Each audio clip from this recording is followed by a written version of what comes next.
virtual August meeting. I know all of us have been very busy, and I've got several emails where people are in admin meetings or have some of their staff back and new teachers. My new teachers are here, but they're actually working with technology today. So that's been given us a break.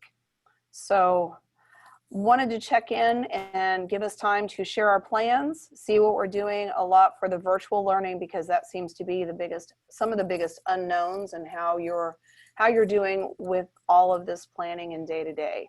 Because not only do I worry about our teachers and kids, I mean, it's worrisome for us. I know I have many sleepless nights and wake up worrying about this or that at 2 or 3 in the morning, because we don't know what we're doing from, sometimes it seems, moment to moment. So we had some requests for our agenda today to talk about virtual platforms. What expectations are we setting for staff virtually and students virtually? So we'll take all of these things one at a time. So let's start off with talking about our virtual education piece. What platforms are you using?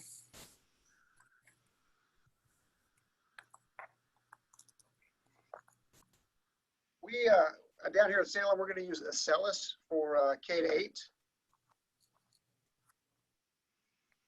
Okay.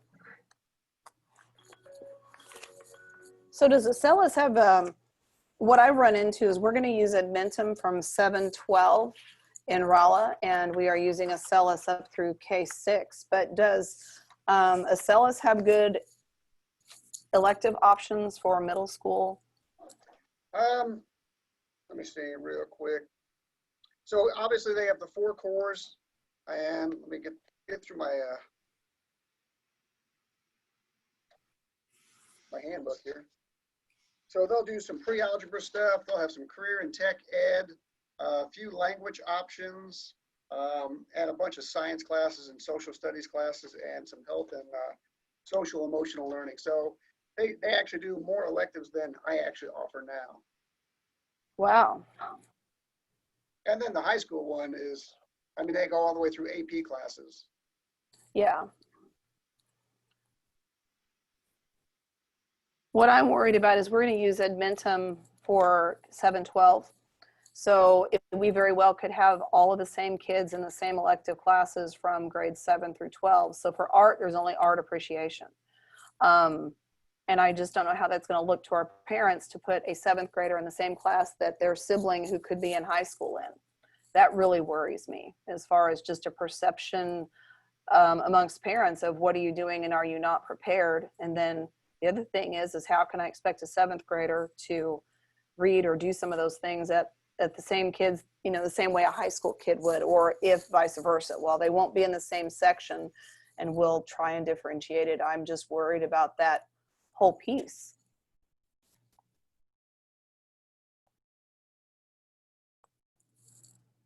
So Jenny from St. Clair says they're using EduSeer for 612 for virtual, only allowing to take classes that correlate with what we have. Paying them to be the teacher of record. Don't know what all it has because we just got the info Wednesday. Yeah. So Wednesday I found out, well, Tuesday I got access to the Edmentum program, and that was shocking for me because I was really expecting more electives rather than their general ones. So anybody else dealing with that type of an issue? Hi. So Denise, how's it going? How was your summer? Oh, kind of not too crazy.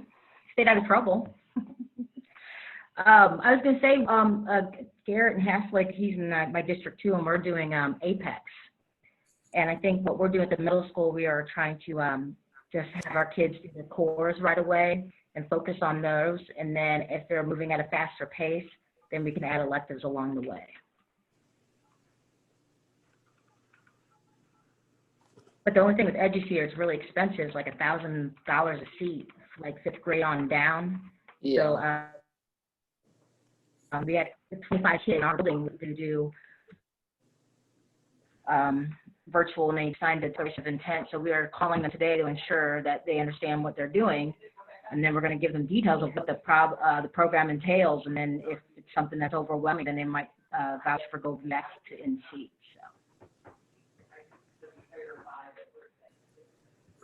So. Yeah, and Apex, it offered several, looking at the courses, it had several electives. It's not perfect, and a lot of the electives even fall on maybe even core classes that we don't offer in seat. But it was definitely more cost effective for our district for sure than EduSeer. And we also thought EduSeer, just using it in prior, it was very difficult for a lot of our students. They do have in teacher chat and stuff feature that's really nice with EduSeer. And Apex, we are a little bit concerned about that, how much input we'll have from students that are virtual. At the high school level, I just really had to rely on our teachers that said they didn't, like in the credit recovery scenario and stuff like that, didn't have a lot of questions from students. They were a lot able to work on their own through it. So we're hoping that we're not going to have teachers teaching after class, because we are going to try to allow them to, email in and schedule Zoom times to meet with teachers potentially they after don't school. provide online tutoring. Right. So that's our biggest concerns. I don't want teachers going, we're a 4-day school week, so they're already teaching 9 hours a day on the days they're in school. I don't want them to have to teach kids who are virtual, and help them along with the Apex after that. At least try to limit that. So that's probably our biggest concern as of right now. So Brian, tell them what you're doing. That you guys have a different plan. Yeah, for virtual students, we're doing a hybrid plan, and for our virtual students, we are actually assigning them a schedule. I'm going to give an example, 7th grade students. All 7th grade virtual students will be assigned the same schedule, and they will be in that class video conferencing with that class. So a 7th grader would have first hour math, second hour English, 5th hour science, 6th hour social studies, and they would actually video conference with that class and then use Google Classroom to get their work and turn in work. We have other tools that we use, but that's how we're going to do it. We're doing it ourselves. So, and we're doing that K through 12, and we're about 15% of our population virtual right now. Brian, what are you guys doing for kids who don't have internet access? Are you guys providing internet and devices, just out of curiosity? Because I know that's something I contemplated at the high school, was trying to do something similar. I really don't have an answer for that. The answer is we're looking into that. And right now we are basically providing those students with a Chromebook, and the ones that are taking the virtual, they have to be able to connect. So Okay. this time we're not really providing them with internet service, but we are looking to see what possibly we could do. Okay. I definitely like that scenario. That's something, I think that's one of the best options, cost effective wise, and I think even engagement wise. I just know with our district, I'm not sure, kind of like you said, I don't know how the logistics would work, and how apt families would be to be able to make that happen. Well, and the question I had, as I think we're hybrid, I'm assuming most of you all are hybrid models. If your school gets shut down, what expectations are you putting on the teachers during a shutdown periods? I think from the get-go, my building, I think we're trying to really focus on blended learning, and so getting the kids used to seeing their teachers on virtual at the same time, basically like a flipped classroom. So then when we do go into, if we had to go into a AMI shutdown, I know our superintendent expects us to be in the classroom, kind of like office hours, still get to our students and instructing them. Because hold harmless isn't like, it's not happening anymore. So now we have to hold them accountable, teachers and students, to make sure that, we don't have gaps and we're, testing is adequate and so forth. So in Rolla, we've been told that they'll be coming to school to teach virtually during the day rather than stay at home, unless there's, of course, some big issue with them.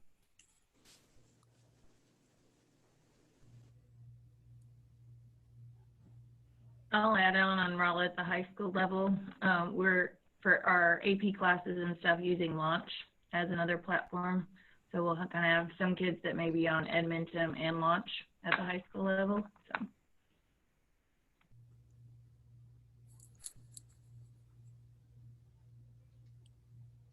Yeah, I forgot about the launch over at the high school. Josh and I are just trying to figure out how to not put kids in the same classes to have that appearance for parents. So, so what is everyone else doing for accommodations who choose virtual but don't have access to Wi-Fi or internet at home? Is your district providing resources or hotspots or?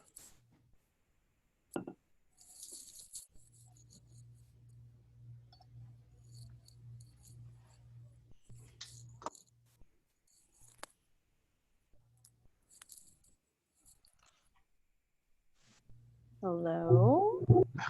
Hey, everybody. I'm the new principal at Skyline over in Urbana.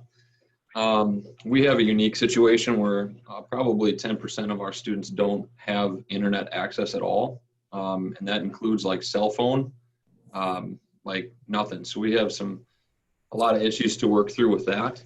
Some ideas we've floated out there is using, we started yesterday, by the way. So we have full students yesterday and today. So it's been pretty exciting.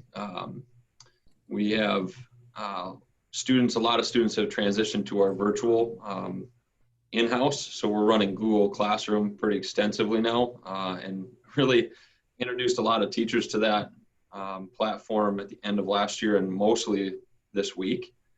So we're really scrambling trying to put that stuff together. But our plan, if we get canceled or shut down, is to really bolster that Google Classroom. Google has some offline capabilities. So one of our plans is to ship out hotspots on buses and then do kind of a upload, download, drop or a sync for kids in certain locations. So kind of we're going to put stuff on Google Classroom. They'll download it in the offline platform. And then, we'll schedule a time for them to do a data dump, basically. Exchange out information and go from there. So otherwise, if we can't reach them, we did a lot of, from what I understand, I'm from Wisconsin, so there's a little bit different rules up there. But last year we did full packets and we finished the whole school year doing packet runs and deliveries. So we're going to try and minimize that by making sure that we try and do as much on virtual as we can. But otherwise we'll do packets for kids with accommodations and no access at all or inability to get to one of our data dump sites. So that's what we're doing at Skyline. Jason, one suggestion also our tech department suggested was to hand out flash drives and have teachers upload, download stuff on there and then switch them out and then quarantine the ones they get back and then recycle those back and forth to get some of that content out there. Do those work on Chromebooks that need internet to boot up? Do you know? Do what? So like those Chromebooks that are specific and only run off the internet to log in and all that type of stuff, are those compatible with that too? Are they able to dump the data and turn it over in the system? Or so like when you yes, I mean, yes. Are you able to convert the files still without internet access from Word to Google Docs or anything like that? Because some of those Chromebooks don't run Microsoft Office products; they only run the Chrome products. So I know that if you give kids Microsoft Word type items and you only have Chromebooks that run Chrome products, you can't convert them because you're not going to have the online capability to make those conversions. So I didn't know if there's a solution yet for that. Unless your teachers convert before they send it out. Does anybody know if like an HTML, if you do an HTML, because Google Docs won't go on the jump drive, you have to export it in a different file type. Thoughts? That part I'm not sure, Jason. But I do know, and Denise, I know we talked with our tech director, like she said, we actually have a lot of old retired computers with screens and the actual towers and everything, and that's what we're going to send out with the kids who don't have the access. And so that's when they can just use that jump drive from teacher computer to them. And then we'll just pass those. You're sending desktops home? Yes, we have. I Okay. mean, approximately, we think around, kind of like you said, roughly around 10%. Yeah. And our tech director estimated, over 150 old, roughly desktop towers, old units that we'd retired. That's still active, that work from years past. They just kept everything. Sure. Awesome. Thank you, guys. We have the jump drives in case we go AMI for those students that don't have internet. As far as our virtual, if they don't have internet, I mean, right now it's not an option for them. I know it sounds kind of cold, but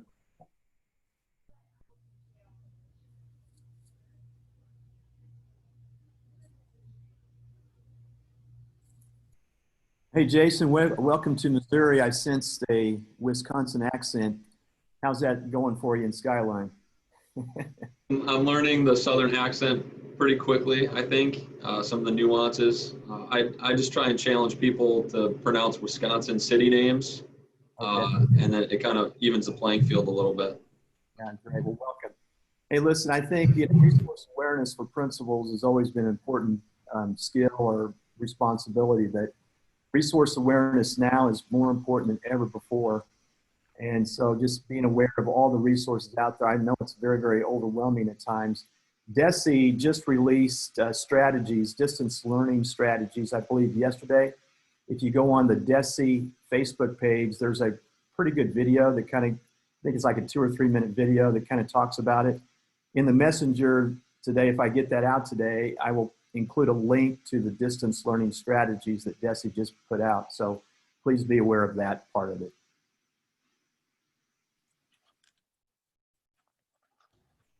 Yeah, I saw that. It's actually on the EduSale, the MMD website, with a link on the DESE website. I looked at it. Pretty good materials to use. I send them all out to my teachers the other day.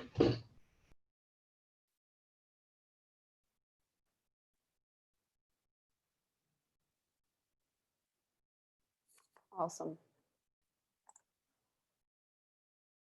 So one of the questions on here was, what expectations do you have for doing evaluations with possible shutdowns throughout the year?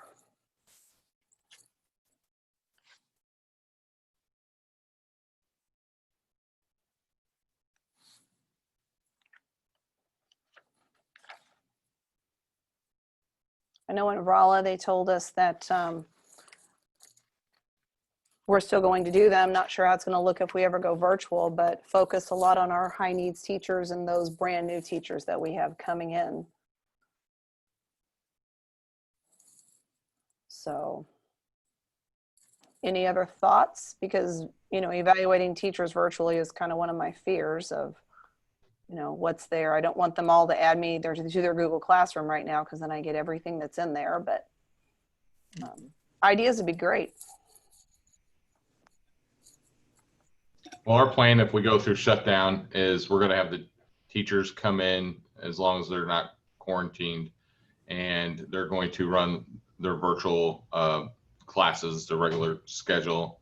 So my thought would be I would just sit in virtually on mute, not participating, to get them done. And that's saying that we're going to continue with evaluations like normal, which I'm not sure will occur, but that's my plan moving forward. Yeah, I'll piggyback on that, Brian. I agree. I mean, if we go into a full shutdown, we expect teachers to be here, conducting Zoom, Google Meet, whichever form. We're going to train them on both and whichever one they're comfortable with. But I think, yeah, you sit in from time to time. I think there you can still, evaluate instruction strategies depending on how they're doing things. Even after class, depending on what kind of time frame you have teachers teaching, I think you can check in with them and actually have them show their classroom, show them what they're assigning, how much students are turning stuff in, how they're communicating with students. I think you can still have conversations and have them kind of walk you through what they're doing, and still have a somewhat decent idea of what's going on, and make sure that learning's occurring and that, interaction's occurring. But I think, like you said, I think sitting in, if you're going to do live classes, if you go into a shutdown, I think that's going to be your most effective assessment of that teacher. Monica, at the virtual summer conference, I remember going to a session or listening to a session that used Flipgrid QR codes to help evaluate the teachers. And so, and also like had those, so they could specifically pick on one of the indicators that they would like to show you when they're doing a virtual classroom, perhaps, Mhm. and then you could go in there and you could like perhaps go there and just take a quick snapshot, or they can record it and they can get it back to you. And then that way you could evaluate it like that as well, maybe. Oh, That might that's work. a cool idea. Yeah. That was one that, I think they recorded that, so that might be out there, people can view. I thought that was a really good idea. QR codes of flip Yes. grid. So. Do all of you have access to the sessions from SCLS that was hosted at Rolla Schools this summer?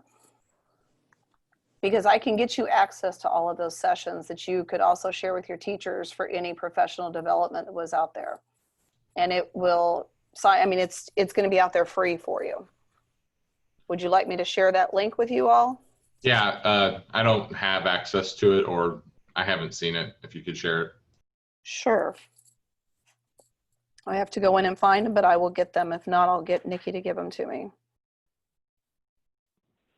I have the link to the Google site. Look Monica, at you. I've not been on there since we did that, but I'll make sure the videos are on there. They're supposed to be there.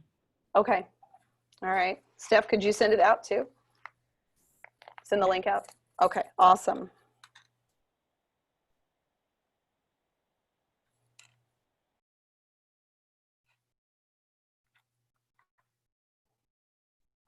So what have you been planning in your return to learn plans? That's what we have in calling ours, as far as that you want to share or may have been your most challenging that you want advice on?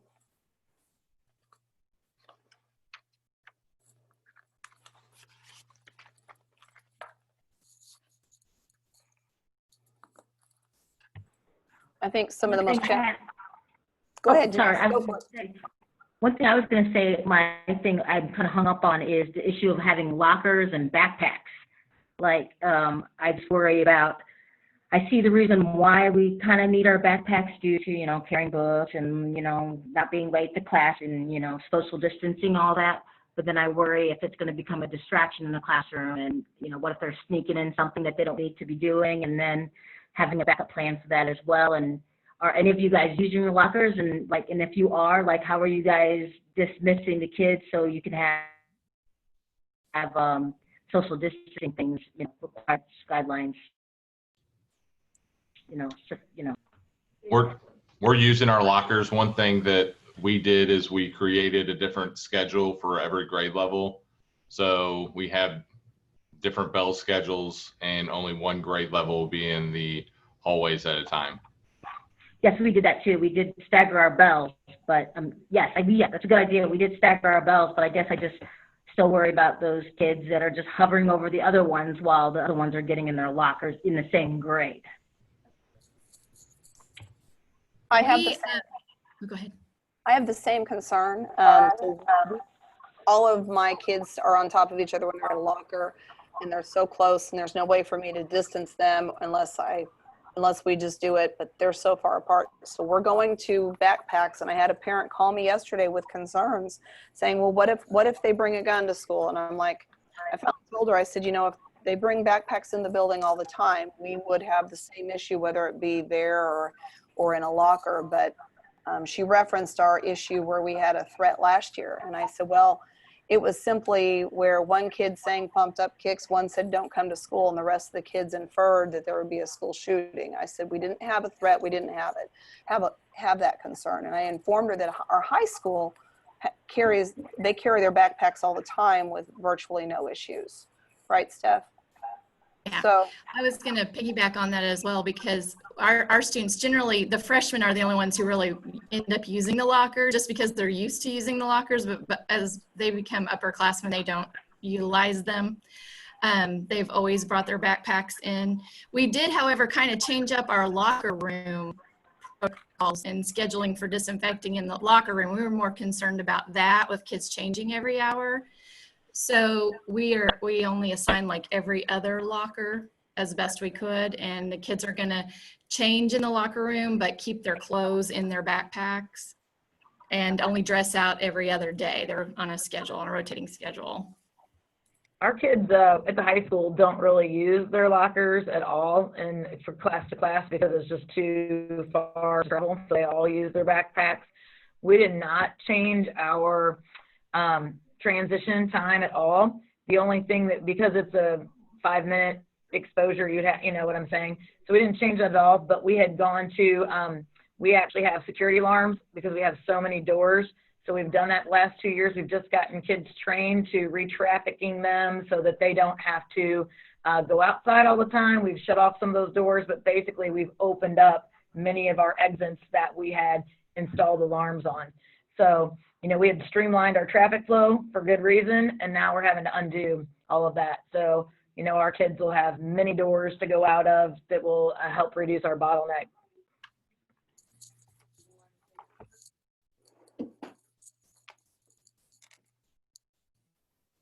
Is everyone requiring face masks in the hallways? Rolla is. Ours are just highly suggested, but we've got some video. We're having our coaches talk to our kids and things like that, but ours are highly suggested for students, for staff. It's required if you're within 6 feet of anybody. Where Cuba's requiring them during passing periods.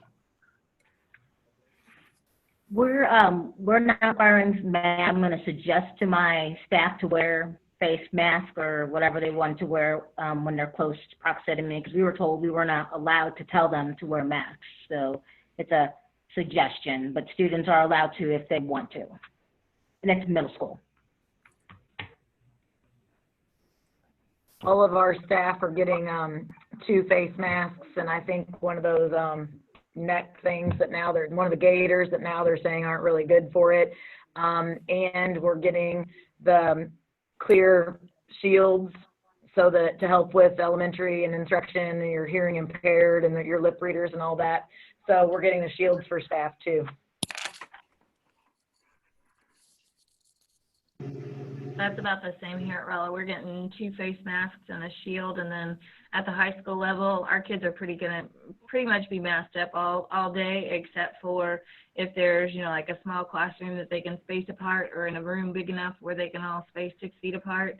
Our elementary, if they're in their cohorts, they don't have to, but in and out of the building, everybody has to. Buses have to, on buses, kids have to wear masks. So their middle school area is about the same. With if they're within their same cohort, they can not be masked up. At Fatima, Go ahead, Mitch. Fatima, we are going with face masks in the hallways, and then if they can distance in the classroom, they can take them off. But we're also doing it in the lunchroom while they're in the line. Once they sit down and eat, then they're, you know, they can take it off. But another thing, on the buses, we haven't done anything. We're not going to require them just because of the heat and everything on the buses, but except for obviously our activity buses where we're following the mission guidelines there. So far, in lunch? We are not. So at Skyline, again, we started yesterday. We have strongly recommended for students, but we're not requiring them to wear face masks. We have face masks for staff. Same thing with the face shields for elementary, with the phonics stuff. But we are allowing kids to carry backpacks as well. We have assigned lockers, but they can choose to use them or not. And we are temp checking every kid as they enter the building. Granted, Skyline's small, but so far it's been pretty good. We've only flagged 2 kids today, but we've monitored them over a couple hours time, and they've been fine. So we haven't had any issues so far. That's where we're at. I'm just curious, off the top of your head, what % of kids do you think are utilizing masks? I would say less than 1%. And that to piggyback off of Jason and Brian, you said with Garrett and I, our district, we don't have any like a live case or anything. So to me, listening to you guys, how you're pairing your staff and students with the mask and the face shield, like hazmat, it's like kind of trippy because we're not doing that yet. And I guess numbers for us will dictate eventually if we're going to have to go that way. But it does make me excited. You know, it makes me feel good that people are taking all those precautions if necessary. Oh, wow, you look fabulous. Do you have that in red? I'm not thrilled, but we can definitely bling it. I about fell over whenever that's what I got to assign. SWAT officer. Uh-huh. Wow. Yeah, that's like SWAT. I'll say It's our the mask, reality. our mask protocol that we came up with, I would say was probably driven more by staff concerns than parent concerns, Yes. honestly. And I had 7th graders in the building for orientation on Tuesday, and all of them showed up with a mask. Now, I won't lie, they were on top of their heads because I took them outside and gave them a mask break. So in our things, we could, if we take them outside and distance them, they could actually have what they call a mask break. So I took them out on my session when they were going through, and we had a mask break. But they were on top of their head and under it, and I'm like, okay, I have to definitely an education of quit teaching them. So. Well, just for a reference point, I've also found probably 2 or 3 masks that are staff masks, like on the ground, and picked them up in the lost and found. So just be prepared for that. If adults do that, you can imagine what kids are going to be like. So there's going to be masks littered everywhere, like homework. But just like we see on the ground at Walmart, right? Our staff is actually happy that we have asked them to do the mask. I was surprised. I thought that would be the other way. We have a faction that aren't happy, but as a person who has a husband at home on chemo and cancer, I would be in a mask regardless. I have been all summer just for him. But we also have some high needs staff members right now that are going to come back, and so having it masked for them too will be helpful.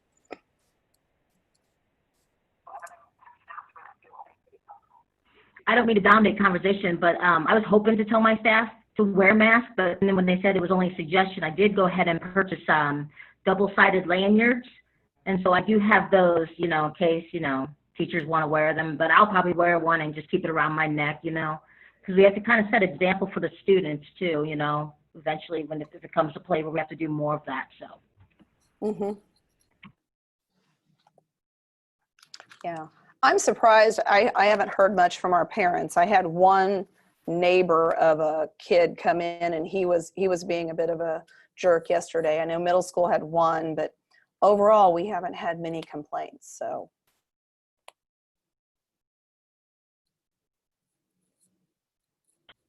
Monica, as I'm calling and talking to our parents who elected a virtual or a part virtual option, it's really interesting because when they start learning that our teachers are not overseeing the EduSphere, it won't be a St. Clair High School staff member, that those teachers get paid regardless of if those kids pass or if they complete the program or earn the credit or whatever. I've got a lot that are, those phone calls are taking a lot of time, but I got several kids coming back to seats because we're making contact with each one of them. But, we've got another week before we start, but, I don't even know how many more I have to call. But as we're talking to some of them, that's freeing up some schedule stuff too, because they said that EduSphere was the most reasonable because of the way you could do the seats, because we already had OdysseyWare. But the cheapest thing that we could find for the amount we were going to have was like $100,000. Plus, at the elementary, they're right now supposed to be pulling 3 teachers to teach virtually. We didn't have enough kids at the high school, plus the certification, to be able to make that happen. So, plus we're really stressing that it's a semester-long commitment. You can't change over, midway or in October. You can't say, wow, this sucks, I want to come back. You got to wait until for second semester. So those conversations seem to be paying off for us there. We'll see. Plus our enrollment is naturally down some this year. So you have a semester-long commitment. We went with quarter at Rolla, so they can bounce back. But they also have the first 2 weeks to decide if it isn't for them, they could come back by September 4th. Yeah, we have a 1 week. So those first 5 days they have to commit and then they're in it. Plus if they were in person and they get sick, it's going to be easier for those kids to do the work from the teachers and switch platforms because the pacing won't align. It of course meets the standards, but the pacing won't align because we don't have time to work all that out. I mean, we just don't. I agree. Jennifer, when you chose to, you provide that window where they can, you know, change their mind and go back in seat, was that an agreement you had to go through your platform you've decided to use, or is that, you know, so if we use Apex, do you think that, you know, does all the companies work like that? I guess I'd have to figure that out. They're all really different in how your contract reads, but that's one of the reasons we went with Edusphere, because it wasn't just that flat amount. It was more like you could do it per seat or a bundle. So if a kid had 7 classes because they were online virtually, you're not paying for 7 seats, you know, and that you had a window of time to get out. Now, some of those places do that and some don't. Like, we're still going to keep Odysseyware for our kids who are already in an alternative setting and doing working at the Success Center or who were suspended, things like that. We're going to keep that in place for those kids because we already pay for 50 seats. And if I finish a class, that seat isn't burned. Now that seat's available. So that contract reads different. So they're all a little bit different. You really got to kind of check that out. Okay. I found it interesting that with the special ed department, our children, some of them are opting to do virtual, and our director, she can't refuse them to do that. And so I do worry about that with, you know, I guess I'm assuming they adjust their IP needs, but they don't have that support. And so I'm very surprised that several of our special ed are opting to do that. Well, some of them, and Edusphere, I think, is one, you can upload the IEP, so you can amend it, but you can also upload the IEP, and then that teacher is responsible for following that IEP.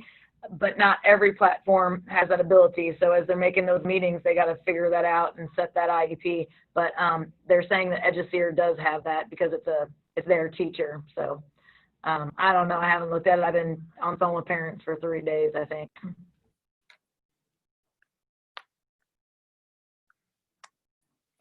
So I have the same concerns with the special needs students. Some of my junior high lowest kids are going online. So we're going to use another platform called TeachTown for some of them. And my teacher, we have just worked to free up her schedule so she could check in with those kids on a daily, if not every other day basis to make sure that they're working. But in TeachTown, more of an elementary-ish program to meet the needs of those kids that are, well, they're my high needs. They're my self-contained kids all day. So, but it will upload their IEP goals and it will monitor them for them, etc. Now, with the other kids that don't qualify for TeachTown, my teachers are having to monitor those kids and modify their curriculum and make contact with them and fill out all of the brand new Form Gs and all of the other 4 pages of requirements my SPED director sent out for them. I'm really worried about them. It's like, oh my goodness.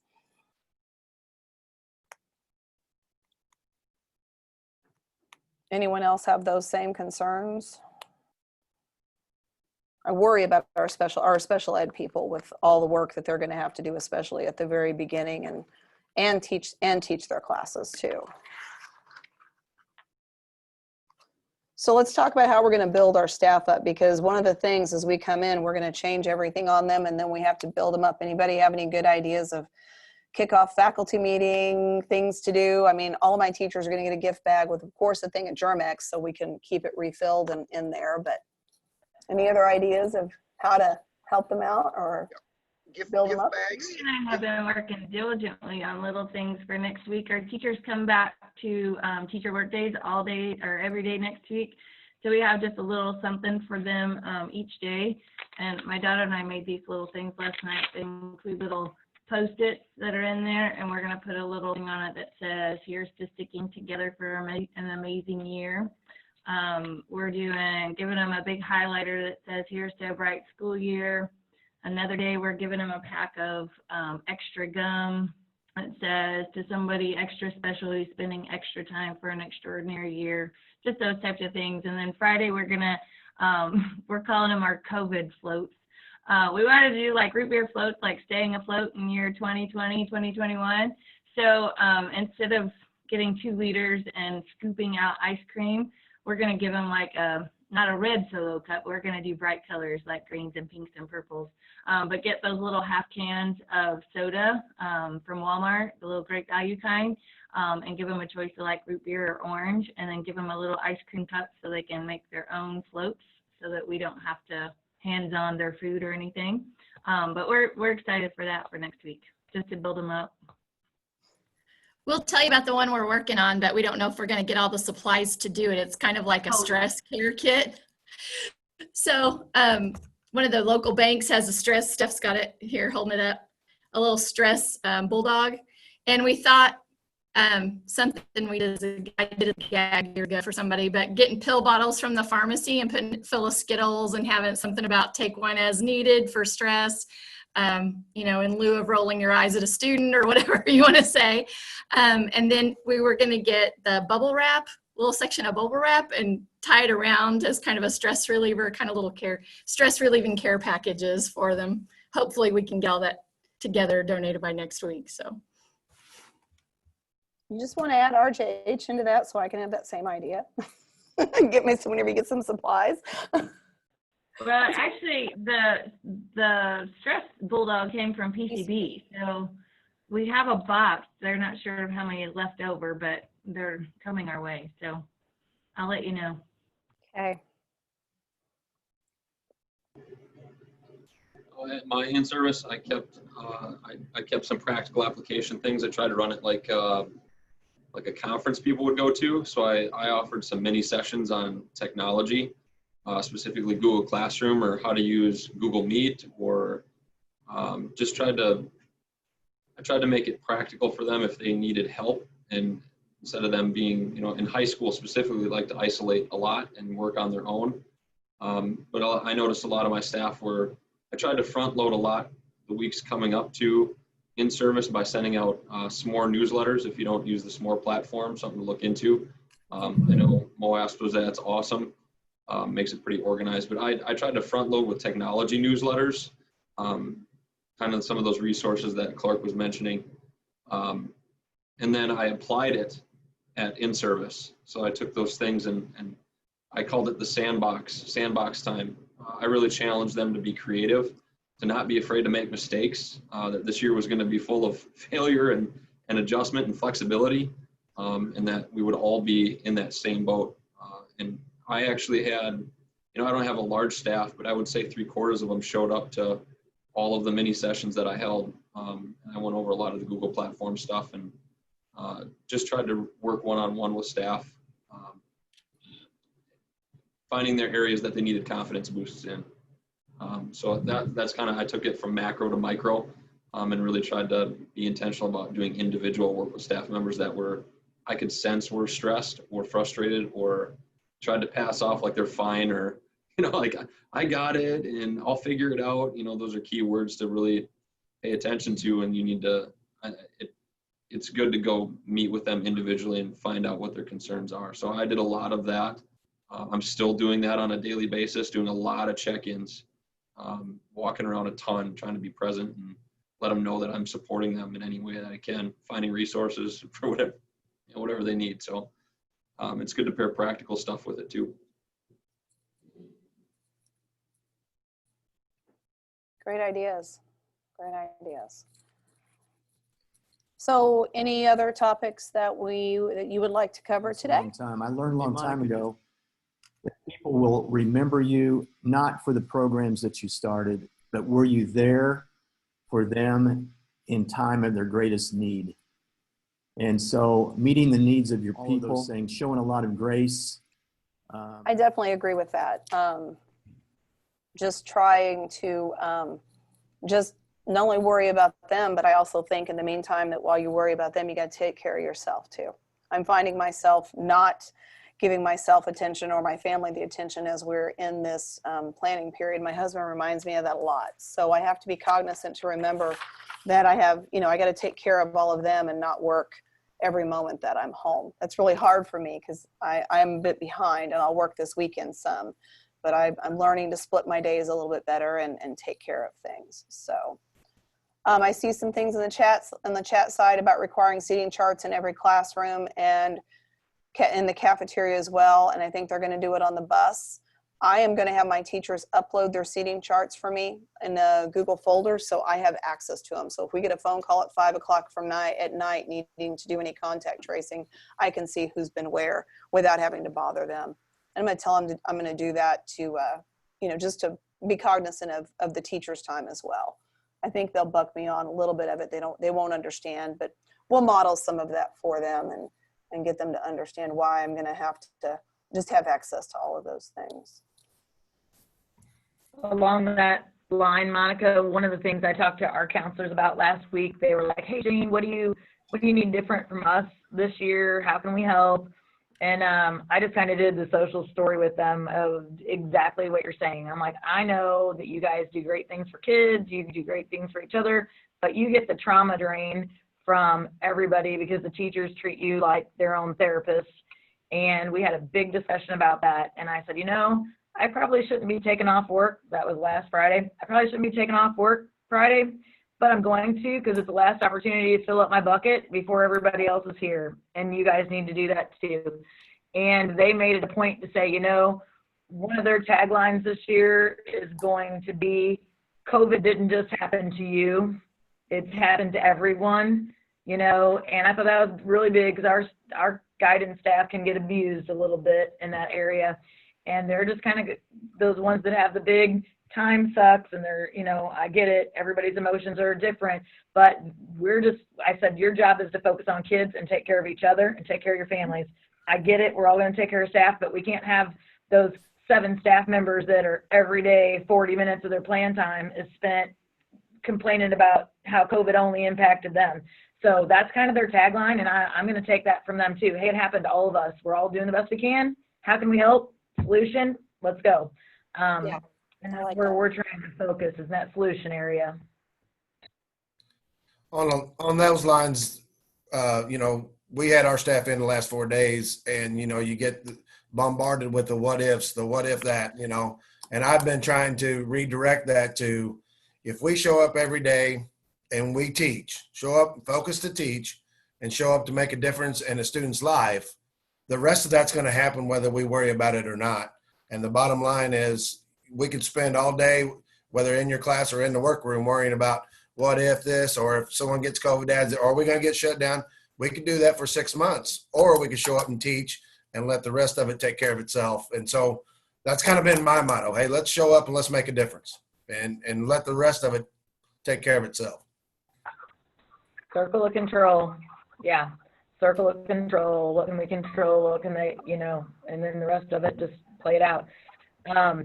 That was a good reminder too. What our superintendent really spent time talking about and challenging some of our teams that were working on these plans was that every other industry has figured out how to go back to work. Like, we need to figure out how to go back to work because, all of our people got paid. If we have, we probably won't be so lucky the next time around for our bus drivers to not come in for 2 months and get paid, for all of those things to happen, because school budgets are getting hit and everything else. So just figuring those things out. But that's where he challenged them was, every other industry has figured it out, and teachers are pretty smart people. I think we can figure this out. And I kind of liked that. It kind of resonated with our staff too.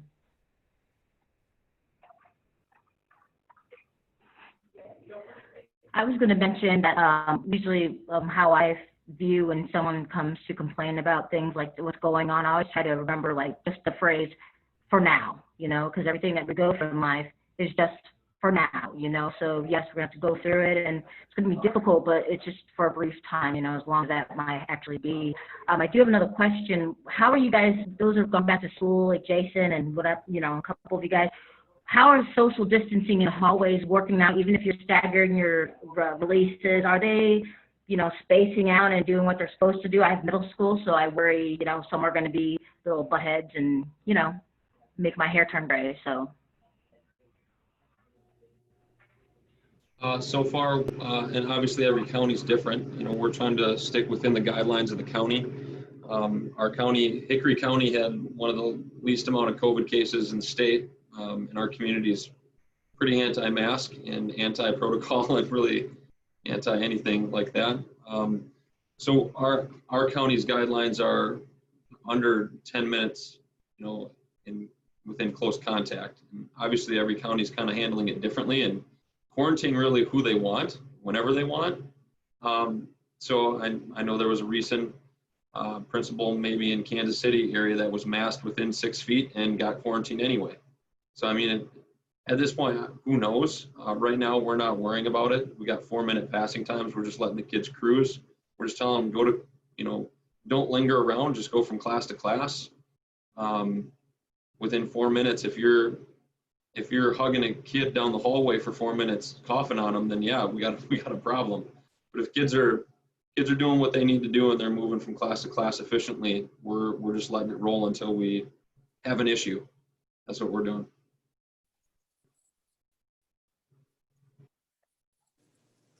One thing to piggyback on that, I was just curious, is anybody else, I know we talked about it in our yellow stage and our superintendent's talking about it even kind of during our green stage where everything's good. Is anybody doing like one-way hallway directions, or is everybody just kind of, like you said, just going class to class? We're wearing masks at Fatima and just going class to class. We haven't changed any of our bells or anything. Just it is a mandatory. They don't walk out of a classroom without a mask on. So that's how we're handling it so far. Our students are masked, but we did change the direction of a couple of our heavily trafficked stairways to one direction. Not all of them are one direction. Some of them don't get used very much, but we tried to mitigate some of the bottlenecking that way. We're like Fatima. They have to wear masks anytime they're in the hall, and we're gonna have them walk on the right like you would and walk on the right side of the hall. But we all know how that's gonna go. I mean, that's.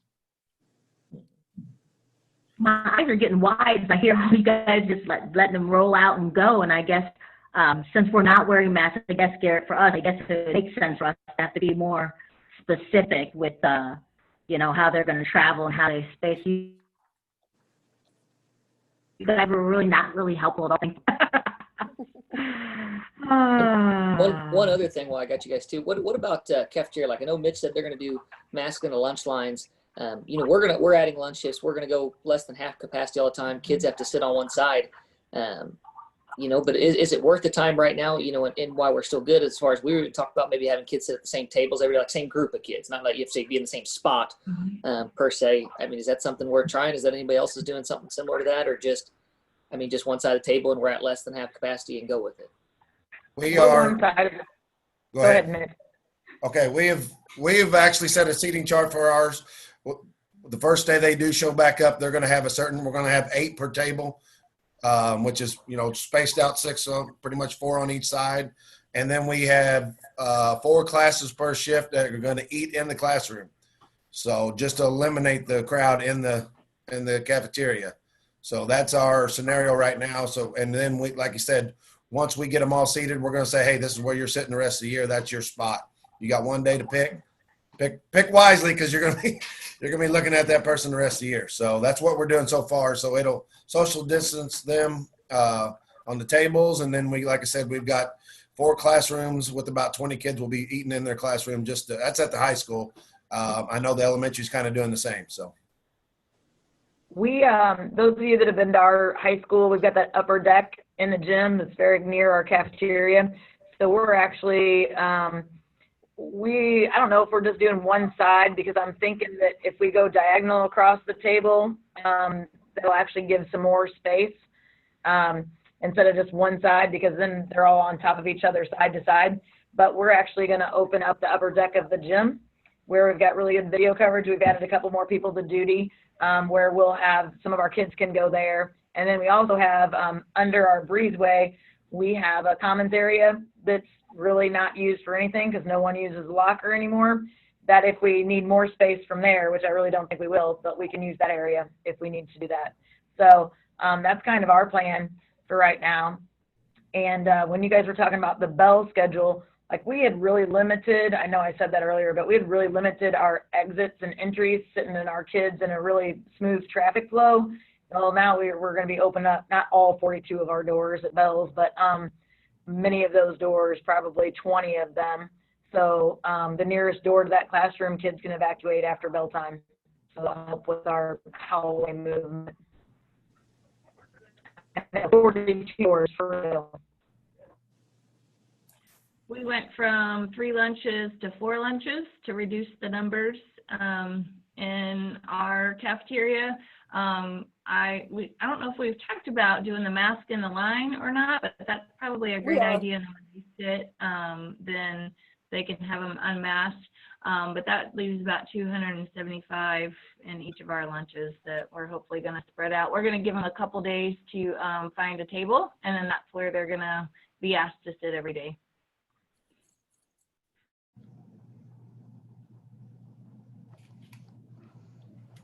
So what are you doing when you bring your kids in first thing in the morning?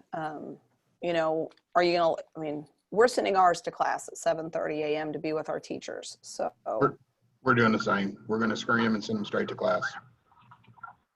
Ours are coming in, getting a temperature check once they get to their first hour class. Fatima's Yeah. doing the same, straight to class. And you work on doing the same thing too. And I don't know how you all do with breakfast. We're just going to do it at high school. We're just doing a grab and go. So it's going to be stuff that's already pre-cooked. And then they have to go, they all come in one door anyway. It's pretty staggered. So it's not like they're all coming in at once. And then there's it's right when they come in, grab the breakfast, go to class, sit down, eat, and then those have to eat in their rooms for breakfast. We do a grab, but our custodians are going to deliver those to classes. Our elementary is doing that. I was really worried, you know, high school, really worried about putting on some of our staff in bad situations because our campus is so far spread out in literally every direction in a couple of different buildings. And I really didn't want to have the scenario with, you know, 3 girls are in a room with 1 male teacher, the door, you know, it's just, I didn't want to put that out there. So our kids will all report to cafeteria, but we also, again, have the upper deck of the gym. And then, you know, high school kids don't get there that early. So at 7:45, they release to start going to their first hour class. And instead of letting them meander when they're done, they are going to go. But that's the same time we've always had. But we just won't let them linger in the halls. When they leave the cafeteria, they'll have to go, or the upper deck of the gym. But I was really, we really weighed that one out because I just didn't want to set up that scenario because we've undone all of those. You know, you can't have kids eating lunch in your room alone with you, you know, all of those scenarios that don't read well in the headline of the paper. Trying to protect everyone.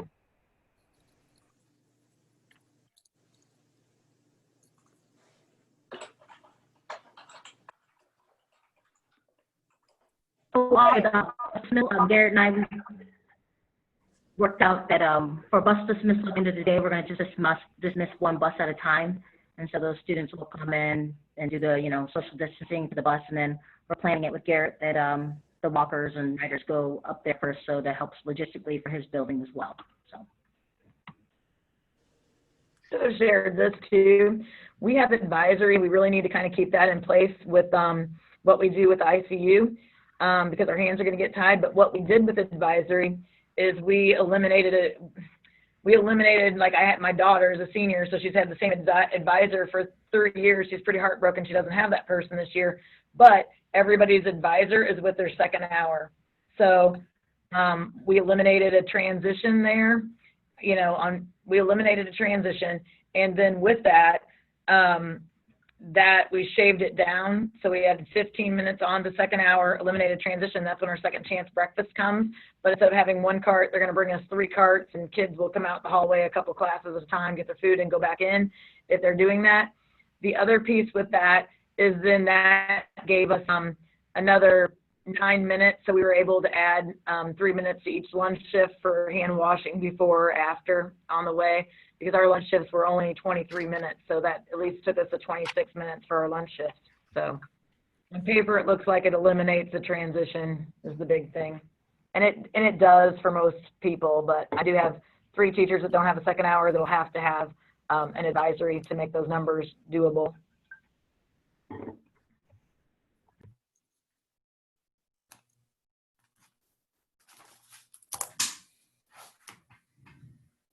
Okay, what other questions, comments do you all want to talk about today?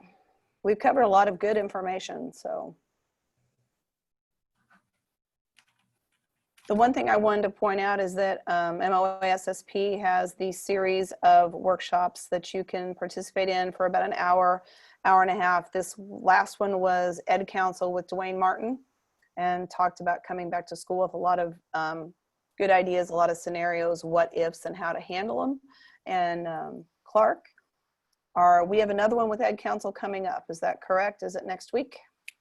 Yes, next week, next Wednesday at 10 o'clock.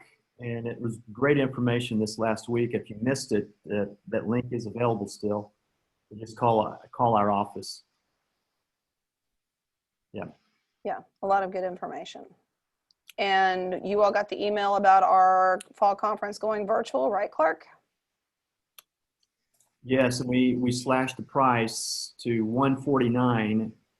Actually, we sliced it again yesterday afternoon, so it's almost half of what it was originally. So we're excited about it. We're working hard to try to make this a very engaging and first-class professional virtual conference. So our first meeting will be September 23rd. Everyone in the survey that I sent out wanted the virtual option as well as the in-person option. Lunch will be provided by Wagner Portraits. They will be buying our lunches for the 23rd of September meeting. It will be at the Rolla Public Schools board office. We can hold 45 people in person there, as well as Doug and Clark will make sure that we have a virtual option. And going there will allow us to have internet at all times, so we can give that virtual option. I was afraid going to a restaurant we wouldn't have the good internet connection to offer the virtual or Zoom meeting. So our board office is available, and the rest of the time we'll have things catered by our RTC Culinary Arts, and they will prepackage everything for us and bring it over. So they'll have it over between 11 and 11:30, and we'll start our meetings at about 11 o'clock. So then you can see behind Clark is the travel-free professional development sessions that are up and coming. So the first one with Kim Marshall was really good as well. I really enjoyed that one.